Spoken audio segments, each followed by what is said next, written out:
On March 9, 2026, President Donald Trump declared that the war with Iran was pretty much complete. On the ground, a chaotic reality continues to expand. Missile batteries fire into the night, and black smoke billows from hit industrial ports. The administration's own Secretary of War, Pete Hegseth, contradicted that timeline entirely, describing the current campaign as just the beginning. In Europe, U.S. B-1 and B-52 bombers have touched down at forward bases, preparing for a heavy new wave of strategic strikes. These bombers joined a naval armada in the Persian Gulf that is now the largest the U.S. has deployed since the 2003 invasion of Iraq. This creates a glaring paradox.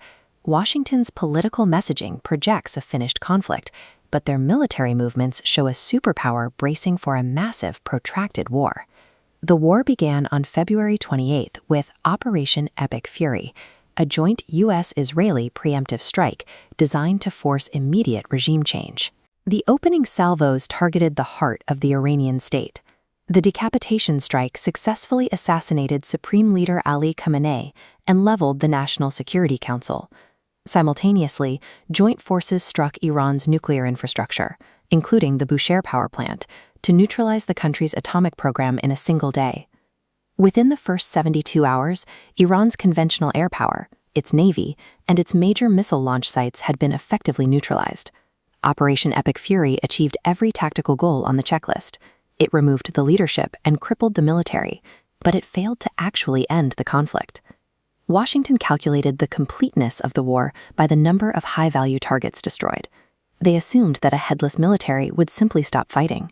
Iran pivoted to a strategy of attrition, asymmetric warfare designed to outlast a superior force by making the cost unbearable. By launching missile barrages at previously uninvolved allies like Kuwait, the UAE, and Saudi Arabia, Iran sparks a security crisis, pressuring Washington to abandon the campaign.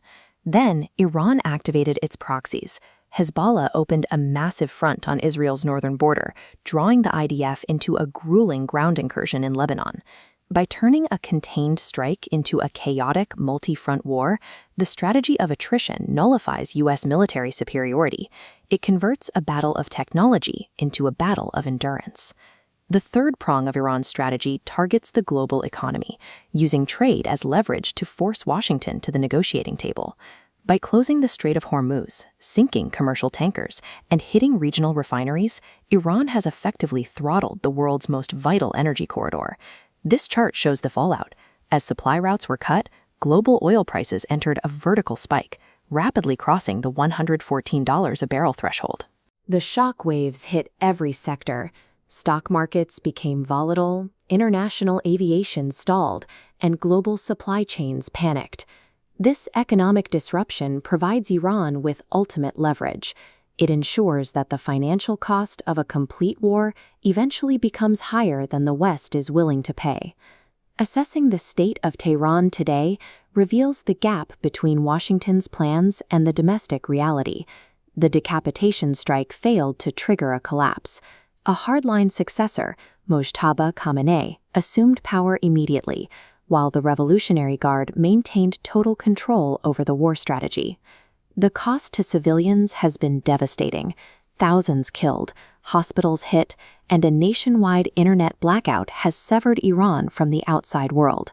The bombardment even reached internationally protected heritage sites, with structures like the Golestan Palace suffering damage in the crossfire.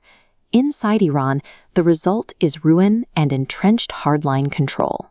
The clean civilian uprising Washington banked on has not materialized.